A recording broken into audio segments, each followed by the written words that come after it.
Hello students, class 10th. Today I am teaching you the chapter 5, the age of industrialization, यानी जो औद्योगिकरण का युग था।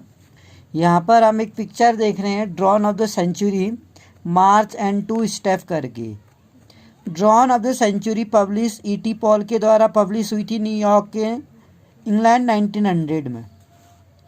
अगर हम बात करें 1900 में एक पॉपुलर म्यूजिक पब्लिशर जो था, बहुत ही प्रसिद्ध music company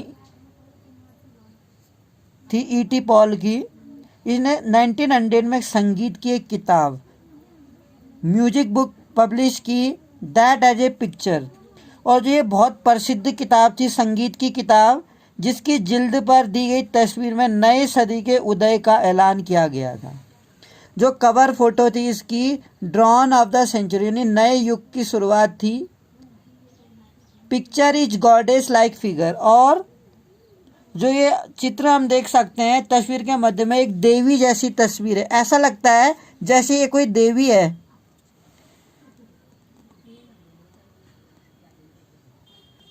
progress earning flag of our new century, इसमें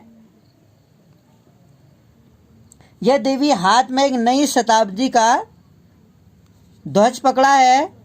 सी जेंटली परचेज, और ध्वज के जो नई शताब्दी का ध्वज लिए प्रगति का फरिश्ता दिखाई देती हैं। ये ऐसी दिखाई देती हैं जैसे ये प्रगति का फरिश्ता हो। एंजिल ऑफ प्रोग्रेस, प्रगति की एक परी जैसी दिखती है, फरिश्ता दिखती है।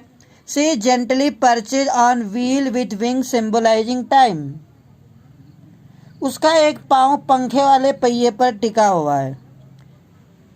A wheel with wing symbolise time, जो क्या करता है, समय को बताता है।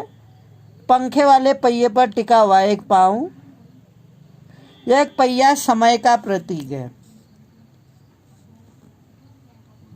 Her flight is taking her into the future, उसका यह पहिया समय का प्रतीक है। उसकी उड़ान भविष्य की ओर है। जो उड़ान है उसकी, flight is taking her into, उसको भविष्य की ओर ले जाती है। फ्लोटिंग अबाउट बिहाइंड हर, और उसके पीछे उड़ने के चिन्ह तैर रही हैं। और कैसे दिख रहे हैं? रेलवे, कैमरा, मशीनें, प्रिंटिंग प्रेस और फैक्ट्री जैसे। मशीन और तकनीक जो है, glorification of machine and technology है इसका जो मंडलिक महिमांडन है। एक अन्य तस्वीर में even more market marked in A picture, ज़्यादा साफ दिखाई देता है, मोर मार्क दिखाई देते हैं। Which appeared on the page of trade, जो क्या करता है, तस्वीर एक व्यापारिक पत्रिका के पन्नों पर, ट्रेड मैगजीन पर, व्यापारिक पत्रिका के पन्नों पर 100 ईयर्स अगो, यानी कि 100 साल पहले छपी थी। इट्स शोन टू मैजिशियन, और इस तस्वीर में दो जादूगर दिखाई देते हैं। ऊपर वाले हिस्से में प्राच्य इलाके का अलादीन है। It means it's shown to magicians, the one at the top is Aladdin from the Orient who built a beautiful place with age, जिसने अपने जादुई चिराग को रगड़कर एक भव्य महल का निर्माण करा दिया है। अलादीन, जो अलादीन था, जिसने अपने जादुई चिराग को घिस के एक बहुत सुंदर सा महल बनाया है।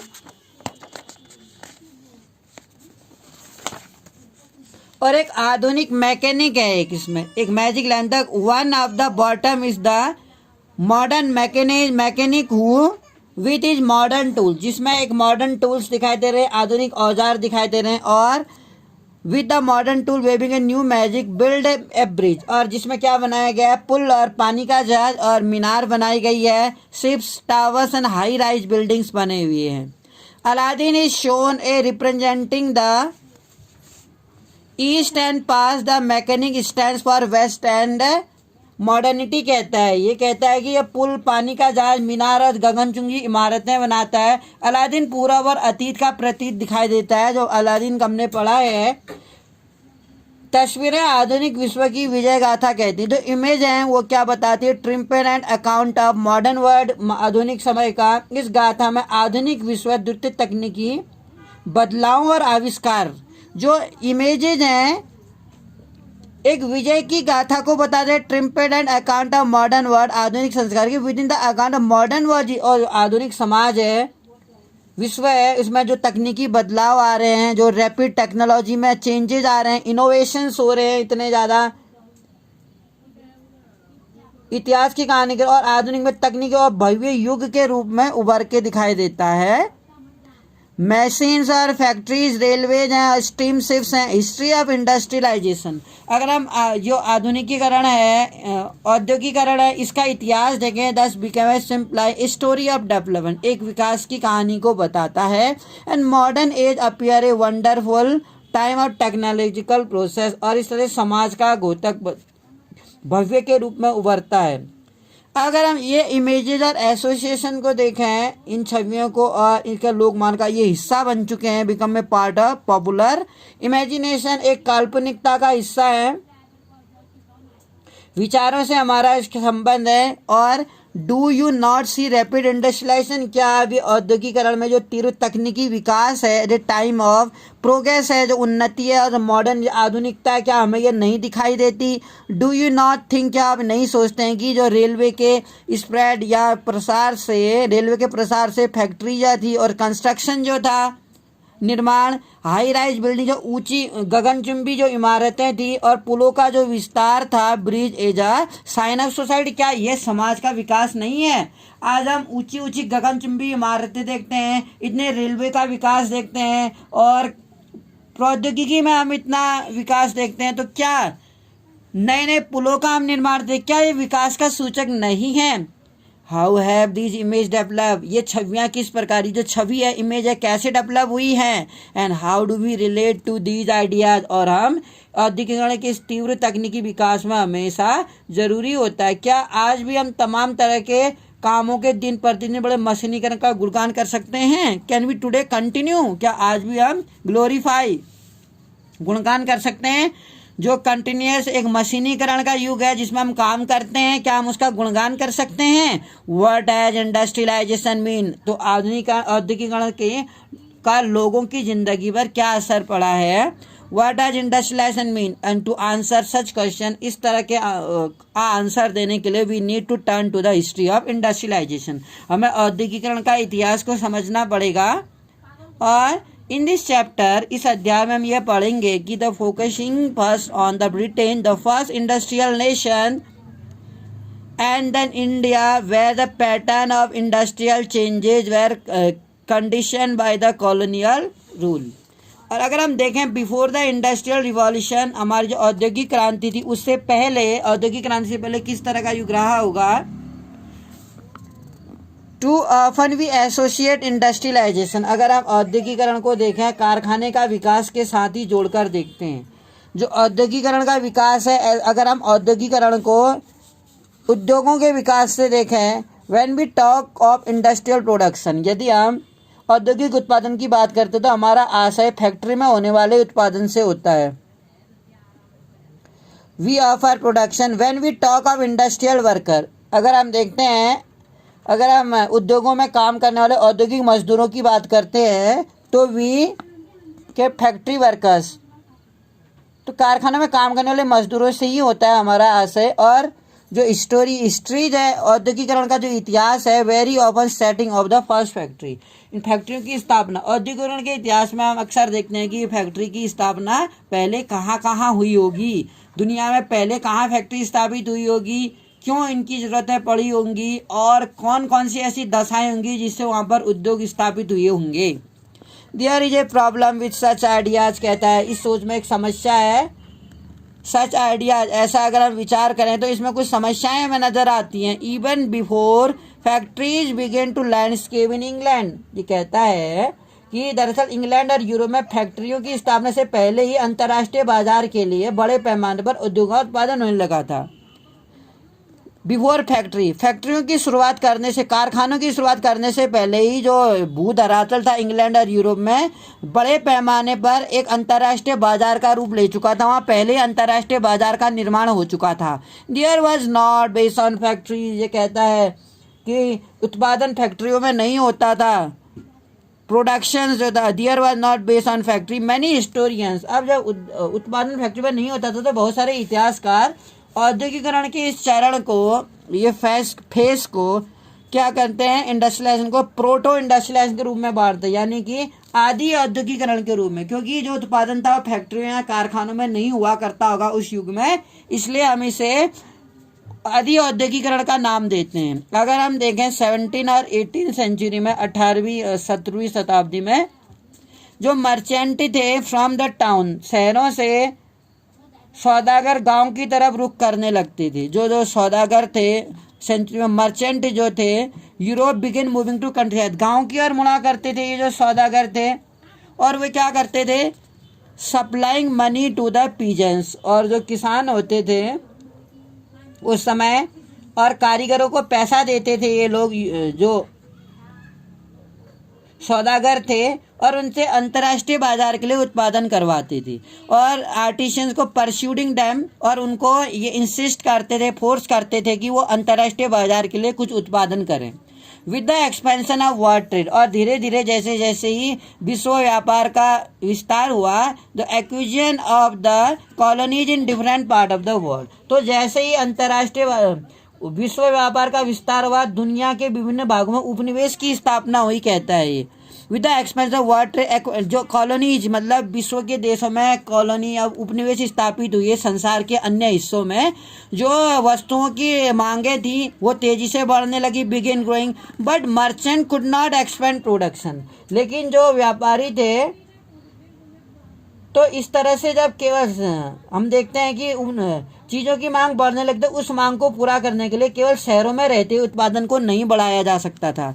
ये कहता है कि with the expansion of world trade, जैसे ही विश्व व्यापार बढ़ा, different part of the world में कॉलोनियों की उपनिवेश स्थापित हुए, तो मांगे भी बढ़ने लगी वस्तुओं की, लेकिन मर्चेंट जो व्यापारी थे प्रोडक्शन को केवल शहर में डिपेंड होते हुए नहीं बढ़ा सकते थे, शहरों में रहते हुए तो उत्पादन को नहीं बढ़ाया जा सकता। वजह यह थी कि शहरों में शहरी दस्तकारी और व्यापारिक गिल्ड काफ़ी ताकतवर थे।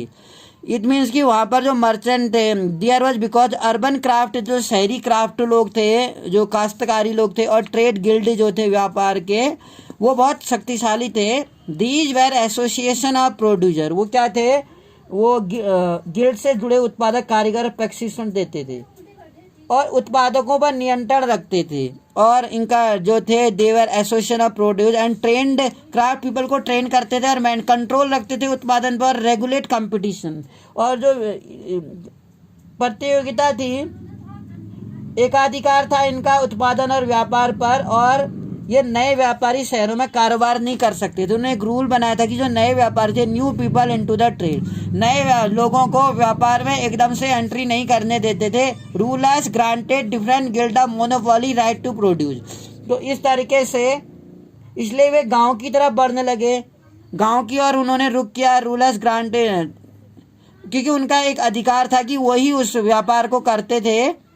कंट्री साइड जो थे, इसलिए वो गाँव की ओर उन्होंने रुख किया। So they turn to countryside, so the countryside poor people, इसलिए गांव में जो गरीब किसान थे और जो आर्टिशियंस थे, काश्तकार थे, दस्तकार, सौदागर, वो काम करने लगे इनके लिए। जैसा कि हमने पिछले as you seen in textbook last year में हमने पढ़ा था, दिस वाज ए टाइम, ये एक ऐसा समय था when open field were disappearing, जब क्या था, जो खुले मैदान थे वो तेजी से लुप्त होते जा रहे थे, कम होते जा रहे थे। And common were being enclose, और जब खुले खेत खत्म हो रहे थे तो कॉमन्स की बाड़बंदी की जा रही थी, और जो कॉमन्स लैंड थे उनकी बाड़बंदी कर रहे थे। अब तक अपनी रोजी रोटी के लिए साझा जमीनों से जलावन की लकड़ियाँ, तो उस समय क्या होता था, जो कॉटेज तक, जो कॉटेज था, पुअर गरीब किसान थे, अर्लियर डिपेंड ऑन, एक सामान्य जमीन पर डिपेंड होते थे अपने सर्वाइवल, आजीविका के लिए, क्योंकि वो उस जमीन से लकड़ियाँ लेते थे, बेरीज लेते थे, लकड़ियाँ और बेरियाँ और सब्जियाँ लेते थे, भूसा लेते थे, हे वाने भूसा और स्ट्रॉ चारा लेते थे, बिनकर काम चलाते थे छोटे किसान। और बट अब क्या हो रहा था, लुक फॉर अल्टरनेटिव्स, वो अपनी आय के लिए एक वैकल्पिक विकल्प तलाश रहे थे, आय का जरिया दूसरे तरीकों से आय को बढ़ाना चाह रहे थे। मैनी एट टिनी प्लॉट, इसमें से बहुत सारे ऐसे थे जिनके पास छोटे प्लॉट थे, which could not provide work for all member, और इतने छोटे भूमि पर सभी सदस्यों के लिए काम नहीं मिल पाता था। सो व्हेन मर्चेंट केम, इसलिए जब व्यापारी आए, around an offered advance to produce, और जब सौदागर आए तो उन्होंने माल पैदा करने के लिए एक एडवांस उन्हें दे दिया, पेशगी दे दी, तो प्रोड्यूस गुड्स के लिए, तो पीजेंट्स जो लोग थे वो एकदम से फौरन तैयार हो गए और सौदागरों के लिए काम करते हुए गांव में ही रहते थे। Peasants worker eagerly agreed by working for merchant, वो they could remain in the country, उन्हें गांव से दूर नहीं जाना पड़ा, माइग्रेशन नहीं करना पड़ा, to continue to cultivate their small plot, income from proto industrial. इस तरीके से जो उनकी आय थी, जो गरीब लोग थे उनके घर के सारे लोगों का पेट नहीं भर सकता था, तो इस तरीके से वो छोटे छोटे खेतों में काम कर सकते थे।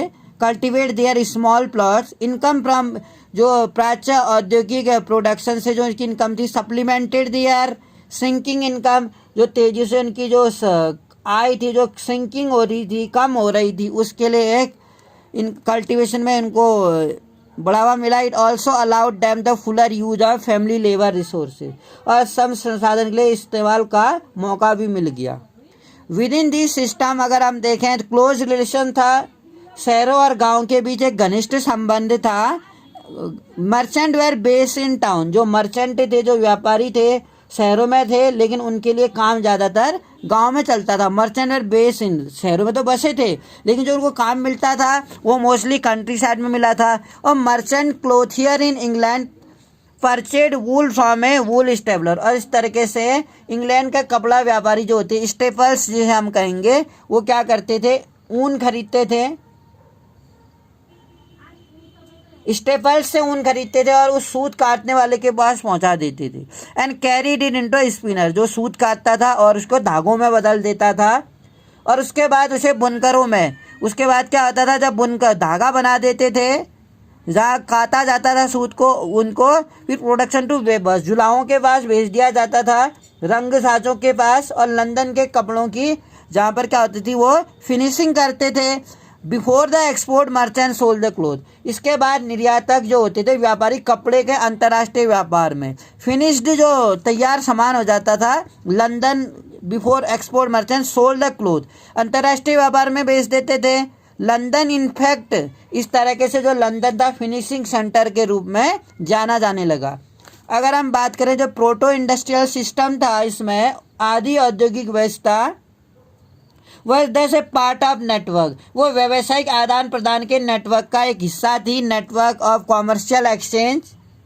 इस पर सौदागरों का नियंत्रण था। It was control by merchant, और चीज़ों का उत्पादन करने के बजाय वो घरों में करते थे। It was control by merchant, goods were produce, और बड़े पैमाने पर जो वस्तुओं का निर्माण होता था वो परिवार के सदस्य के द्वारा किया जाता था।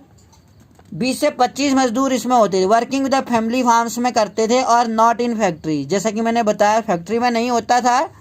एट ईच स्टेट, इसका मतलब था कि कपड़ों का जो उत्पादन होता था 20 to 25 जो वर्कर्स होते थे एम्प्लॉयड बाय ईच मर्चेंट के द्वारा रखे जाते थे, मजदूरों के द्वारा काम कराया जाता था। दिस मीन्स दैट ईच क्लोथर जो था वॉज कंट्रोलिंग 100 वर्कर्स, कपड़ों के हर सौदागर के पास सैकड़ों मजदूर काम पे करते थे और आसानी से इनका नियंत्रण चलता था इसमें। The coming of the factories I will continue in the next video. Thank you for listening me.